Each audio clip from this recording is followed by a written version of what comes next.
García Harfuch aplastó a los sicarios del exalcalde asesinado antes de que amaneciera. Y lo hizo con una precisión que esa célula criminal jamás calculó posible.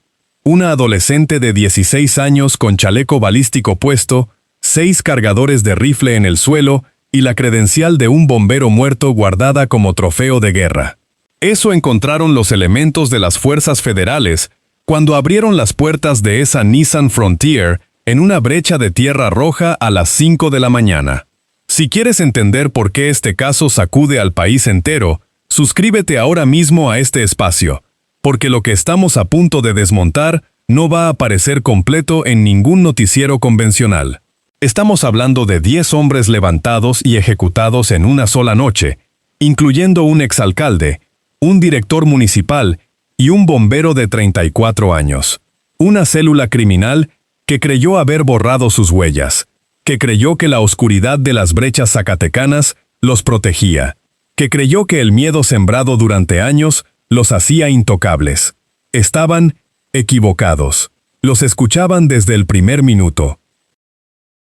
Hay algo que late debajo de este operativo y que los titulares de 3 líneas no alcanzan a mostrar, porque García Harfuch no apareció en Fresnillo por instinto ni por suerte.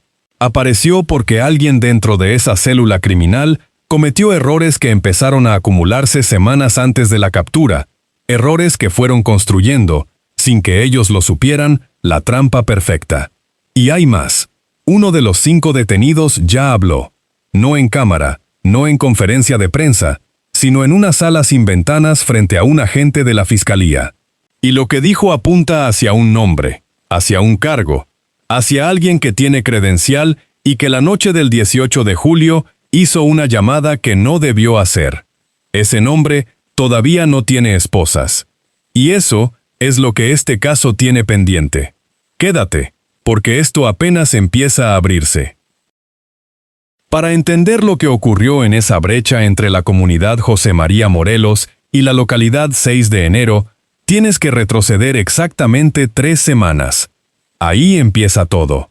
El hombre que los investigadores identifican como el arquitecto, coordinador regional de la Plaza de Fresnillo para su organización, tomó una decisión que en su lógica tenía toda la coherencia del mundo. Varios empresarios del sector minero y de la construcción llevaban semanas sin pagar la cuota de extorsión. Uno había cortado comunicación por completo. La respuesta fue un golpe masivo. Levantar a 10 de una sola vez, incluyendo figuras con nombre y apellido en la política local, para enviar un mensaje que durara años. Perfectamente calculado. Perfectamente equivocado. Porque al incluir a un exalcalde y a un director municipal activo entre las víctimas, el levantón salió automáticamente del radar del crimen organizado regional y aterrizó en el escritorio de Harfuch en la Ciudad de México. Los protocolos de inteligencia que se activan cuando hay funcionarios públicos entre las víctimas son distintos, más veloces y más profundos que los de un homicidio ordinario. El arquitecto creyó que estaba enviando un mensaje de poder absoluto. Lo que mandó fue una solicitud de respuesta del Estado que no había calculado en ninguno de sus escenarios. Si quieres seguir de cerca cómo se desmonta este tipo de caso desde adentro, suscríbete a este espacio, porque hay más capas y las vamos a abrir una por una. El 18 de julio, en el territorio de brechas y calor vertical que rodea Fresnillo, ocurrió algo que rompió todas las reglas no escritas del crimen organizado en México. 10 hombres fueron levantados y ejecutados. 8 murieron por asfixia o estrangulamiento. 2 por proyectil de arma de fuego. 5 cuerpos aparecieron colgados en un puente. Los otros 5 fueron abandonados en los municipios de Pánuco, Morelos y Zaín Alto. Entre las víctimas, el exalcalde de Sombrerete, el director de Desarrollo Social del Ayuntamiento de Fresnillo, el bombero municipal de 34 años, un DJ y 5 empresarios. Nadie había denunciado su desaparición. Nadie. Eso por sí solo ya te cuenta el nivel de terror que operaba en esa región antes del 21 de julio. Cuando desaparecen 10 hombres, incluyendo un exalcalde con nombre conocido en su municipio, y ninguna familia llama al número de emergencias, El miedo ya dejó de ser una emoción. Ya es una estrategia de supervivencia aprendida a fuerza de ver lo que le pasa a quien habla. Y aquí entra el primer contraste que ningún comunicado oficial va a poner en tus pantallas con esta claridad. El grupo que ejecutó ese levantón llevaba meses construyendo un discurso de control territorial, un mensaje de que eran intocables, de que Fresnillo les pertenecía. 48 horas después de las ejecuciones, Harfuch ya tenía el operativo Rastrillo en marcha. 48 horas. Fresnillo no es una ciudad cualquiera en el mapa de Zacatecas. Es la más poblada del estado después de la capital, y lleva años siendo el epicentro de la disputa entre organizaciones criminales que se enfrentan por el control de las rutas que conectan el norte con el Bajío. Las brechas de tierra roja que la rodean no aparecen en mapas turísticos. Son corredores de cristal, marihuana y armas largas que viajan de noche en camionetas con números alterados. Durante el día, el sol cae vertical sobre el desierto zacatecano y lo blanquea todo. Durante la noche, esas mismas brechas son territorio de alguien que tú no ves, pero que sí te ve a ti. Y en ese territorio, el arquitecto llevaba meses operando con una sensación de impunidad que este operativo acaba de hacer añicos. Zacatecas lleva 3 años consecutivos entre los estados con mayor tasa de homicidios por cada 100.000 habitantes en todo el país. Fresnillo ha sido señalada en informes de inteligencia federales como la plaza de mayor volatilidad del estado. Eso no es contexto decorativo. Es el fondo sobre el que se tomó la decisión de levantar a funcionarios públicos activos. Una escalada que no se había visto en esa región en años. Lo que cambió en julio de 2025 es que alguien dentro de las instituciones, según lo que la Fiscalía ya tiene documentado, le aseguró a esa organización que no habría consecuencias graves. Alguien con credencial. Alguien que conocía itinerarios y movimientos. Y esa línea de investigación es la que va a definir si esto fue solo un operativo de captura o el principio de algo mucho más grande y mucho más incómodo para ciertos despachos. Quien quiera estar presente cuando eso se confirme, que se suscriba ahora mismo a este espacio, porque la investigación sigue abierta. El segundo error que cometió la célula fue de comunicación, y fue letal. Para coordinar el levantón del 18 de julio, utilizaron la misma frecuencia de radio que habían usado en al menos 2 operativos anteriores en la región, una frecuencia ya identificada semanas antes por analistas de inteligencia militar como canal activo del grupo en Fresnillo. La lógica operativa era comprensible. Cambiar de frecuencia en medio de un operativo de esa magnitud genera confusión entre las células. La coordinación es más limpia cuando todos hablan en el mismo canal conocido.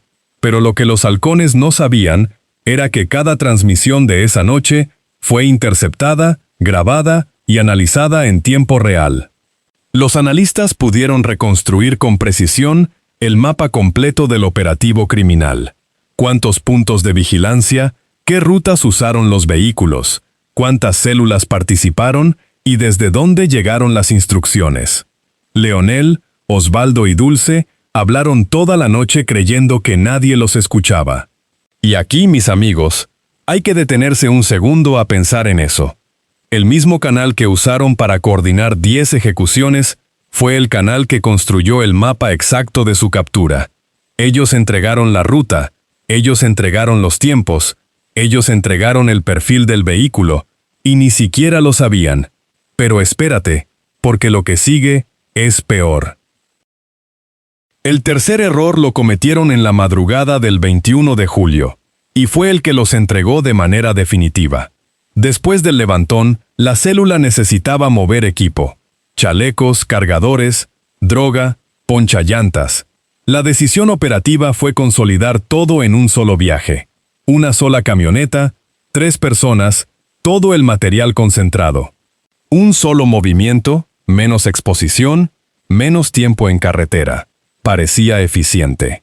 Lo que Leonel, Osvaldo y Dulce no sabían era que las fuerzas federales tenían ese tramo de terracería bajo vigilancia de dron desde antes de las 5 de la mañana. El análisis de las frecuencias interceptadas había identificado esa brecha como ruta de salida probable. Y una Nissan Frontier con los números alterados, circulando antes del amanecer, por un camino sin destino aparente, era exactamente el perfil de intercepción que el operativo Rastrillo había definido 36 horas antes. El dron los encontró a 300 metros de altitud, con visión térmica. 3 firmas de calor en movimiento, avanzando despacio, sin luces encendidas, con la cautela de quien conoce la brecha, pero no quiere ser visto. Eso fue suficiente. La información llegó al comandante del operativo en menos de 40 segundos. Y lo que siguió en los próximos 13 minutos fue la intercepción táctica más limpia de todo el operativo Rastrillo. Y también la más tensa. Porque lo que estaba dentro de esa camioneta no era el perfil de 3 personas que iban a cooperar de inmediato. Suscríbete a este espacio si quieres que sigamos trayendo este tipo de operativos con el nivel de detalle que verdaderamente merecen. 4 unidades, 16 efectivos, todos con armamento largo apuntando hacia la cabina. Las luces se encendieron. El altavoz se activó. La instrucción fue clara, directa y sin repetición. Apagar el motor y descender con las manos visibles. Leonel no apagó el motor de inmediato. Hubo 4 segundos de pausa. 4 segundos en los que el comandante del operativo leyó la situación como potencial resistencia armada. Esos 4 segundos cuentan una historia completa. La historia de alguien que todavía está calculando si hay salida, si hay un ángulo ciego, si hay una posibilidad que el otro no vio. La realidad fue que no había ninguna. La frecuencia que habían usado para comunicarse estaba siendo bloqueada en ese tramo desde antes de la intercepción.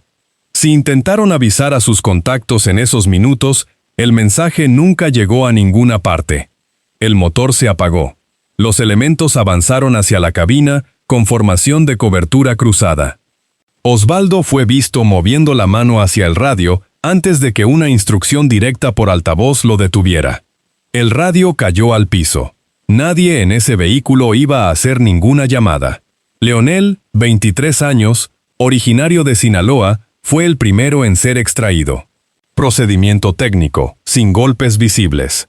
Osvaldo, 22 años, descendió con las manos ya levantadas, pero con el lenguaje corporal de alguien que memoriza quién está ahí y en qué posición.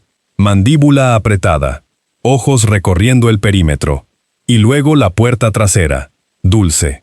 16 años, originaria del municipio de Jerez, Zacatecas, con un chaleco balístico pixelado puesto sobre la ropa, un radio en la mano, los ojos completamente secos, sin lágrimas, sin gritos, la calma de alguien entrenada para no mostrar miedo frente a un cañón. En el piso del asiento trasero, junto a sus pies, había una mochila con un llavero de peluche colgado del cierre. Y dentro, entre los cargadores, una libreta con apuntes escritos a mano. Los contenidos no han sido revelados públicamente. Y esa imagen, amigas y amigos, es la que te dice todo lo que necesitas saber sobre lo que el crimen organizado le hace a una generación entera en Zacatecas. La inspección del vehículo tardó 11 minutos. 11 minutos en los que cada objeto extraído de esa camioneta construyó un retrato más nítido de lo que esta célula era y de cuánto daño había generado antes de que el operativo Rastrillo los alcanzara. Más de 100 envoltorios de metanfetamina pura, cristal de distribución regional, miles de dosis listas para venderse en las plazas de la región, 16 envoltorios adicionales de marihuana procesada, 6 cargadores para arma larga de calibre rifle, el cartucho estándar de los fusiles de asalto que circulan en esa región. Sin las armas largas correspondientes, lo que sugiere una sola cosa: las armas ya habían sido movidas antes. Este era el segundo viaje, o el material de recarga, para un grupo que ya estaba armado y esperando en otro punto del territorio. 3 chalecos balísticos con camuflaje de nivel militar. 40 estrellas metálicas, ponchallantas, lo que confirma que esta célula tenía protocolo activo de evasión vehicular. Sabían que podían ser perseguidos. Estaban preparados para detener esa persecución sobre tierra. Pero lo más valioso, no brillaba ni ocupaba espacio en el inventario de material táctico. Los elementos de inteligencia separaron con mayor cuidado 3 radios de frecuencia ajustable, 2 celulares con chips activos y en uno de ellos, sin contraseña, una lista de contactos sin nombres, solo números, con historial de llamadas que cubría las últimas 72 horas. Esas 72 horas incluían la noche de las 10 ejecuciones. Y entonces los elementos encontraron algo que no estaba en ningún listado de material esperado. Lo que encontraron después cambió la dimensión entera del caso. Y como bien lo sabes, si llevas este tema desde el principio, en los detalles pequeños es donde los casos grandes se abren. En el asiento trasero del vehículo, debajo de uno de los chalecos balísticos, había una credencial plastificada, pequeña, con la foto borrosa de un hombre en uniforme municipal, el nombre en letras azules, el cargo, Cuerpo de Bomberos, Municipio de Fresnillo. La credencial del bombero ejecutado la noche del 18 de julio. Esa credencial no estaba ahí por descuido logístico, ni por olvido de quien cargó la camioneta. En la lógica del crimen organizado, conservar evidencia directa de una víctima específica en tu vehículo de operaciones es una sola de 2 cosas. Un trofeo personal o una prueba de ejecución completada que alguien en un nivel superior pidió que fuera conservada como confirmación. Y esa segunda posibilidad es la que los investigadores están desarrollando con mayor urgencia. Porque si esa credencial era una prueba de confirmación, entonces existe alguien en un nivel superior que la solicitó. Alguien que necesitaba saber con certeza que ese bombero específico había sido neutralizado. Y eso abre una pregunta que los noticieros convencionales todavía no están respondiendo con esta claridad. Si esta célula tenía evidencia directa de al menos una de las 10 ejecuciones guardada como material de confirmación, ¿qué más había en esos teléfonos y quién en los niveles superiores de esa organización estaba recibiendo esas confirmaciones la noche del 18 de julio? La Fiscalía ya tiene nombre para esa línea de investigación: colusión de servidores públicos. Aquí lo decimos sin rodeos. Ese servidor público todavía no tiene esposas. Y eso, ya lo saben, no es un detalle menor. Cuando García Harfuch habla después de un operativo, da coordenadas. La declaración que siguió a las detenciones fue breve, sin adjetivos, construida con la precisión de alguien que sabe que cada palabra va a ser analizada, no solo por los medios, sino por las personas a quienes realmente va dirigida. Pocas oraciones. Las fuerzas de los 3 niveles de gobierno desplegaron el operativo para dar respuesta inmediata al multihomicidio. A la fecha hay 5 detenidos vinculados a los hechos. El operativo continúa activo en toda la región. Vamos por todos. Analicemos eso, porque esta declaración tiene exactamente el mismo mecanismo que la credencial del bombero. Algo visible en la superficie que apunta hacia algo mucho más grande debajo. Cuando Harfuch menciona los 3 niveles de gobierno, le está diciendo a quienes escuchan que no hay grieta institucional disponible para infiltrar este operativo. Cuando dice vinculados a los hechos, mantiene la investigación abierta hacia arriba, hacia quien dio la orden, hacia quien coordinó la logística, hacia quien recibió la confirmación de que los 10 estaban muertos. Y cuando dice vamos por todos, esas 3 palabras no van dirigidas al público general que ve la conferencia de prensa. Van dirigidas a una persona específica que está escuchando desde algún despacho y que sabe que es ella a quien Harfuch le habla de frente. El arquitecto escuchó esa declaración. Y por primera vez desde el 18 de julio, tuvo razones concretas, documentadas y urgentes para no dormir. Quien quiera saber cómo termina esa historia, que se suscriba ahora mismo a este espacio, porque la segunda parte de este caso va a ser más importante que la primera. Ahora viene lo que cambia la dimensión entera del caso. Uno de los 5 detenidos habló, no en conferencia de prensa porque eso nunca va a aparecer en un boletín oficial.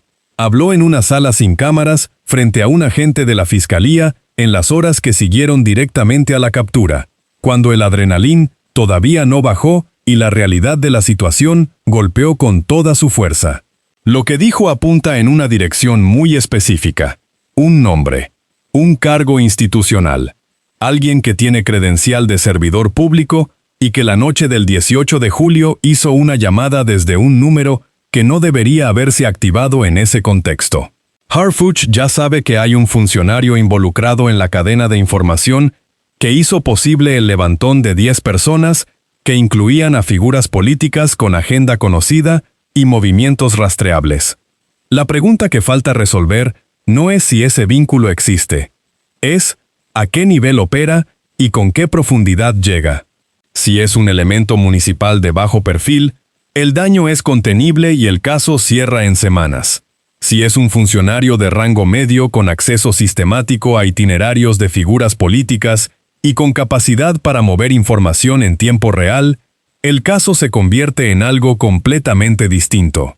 Algo que va a requerir un segundo operativo mucho más silencioso que el rastrillo, uno que no se va a anunciar en ninguna conferencia de prensa y que muy probablemente no va a aparecer en ningún boletín oficial hasta que las esposas ya estén puestas.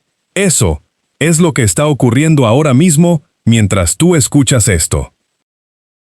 El dato más incómodo de todo el caso lo reveló el propio secretario de Seguridad del Estado, sin que pareciera ser consciente de su peso real.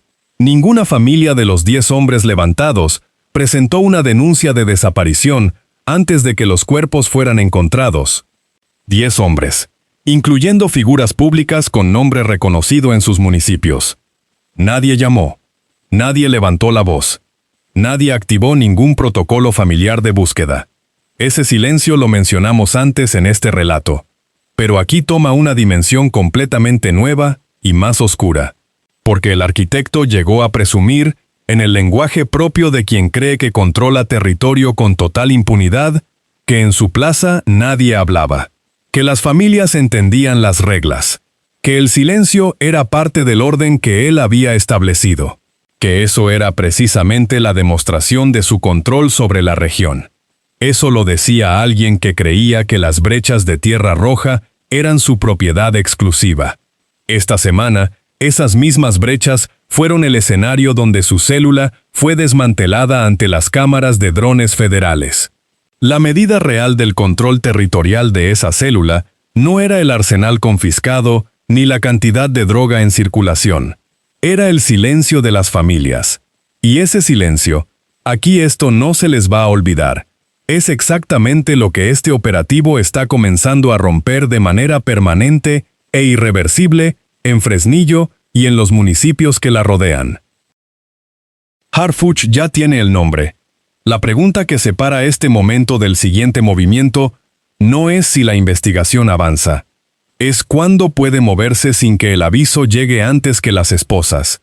Porque en un caso donde hay filtración institucional documentada, el mayor riesgo no es que el sospechoso huya, es que alguien dentro del sistema avise con suficiente anticipación para que las pruebas desaparezcan y los testimonios cambien. Eso es lo que separa un operativo de captura rápida, como el rastrillo de una operación de inteligencia de largo alcance que se mueve en silencio durante semanas antes de activar el cierre. Y en Fresnillo, en este momento exacto mientras tú terminas de escuchar esto, ambas cosas están ocurriendo al mismo tiempo sobre el mismo territorio. Una célula capturada en una brecha de Tierra Roja al amanecer. Un servidor público que todavía duerme tranquilo en su casa. Los dos dentro del mismo expediente. El primero ya cerrado. El segundo todavía abierto. Por ahora,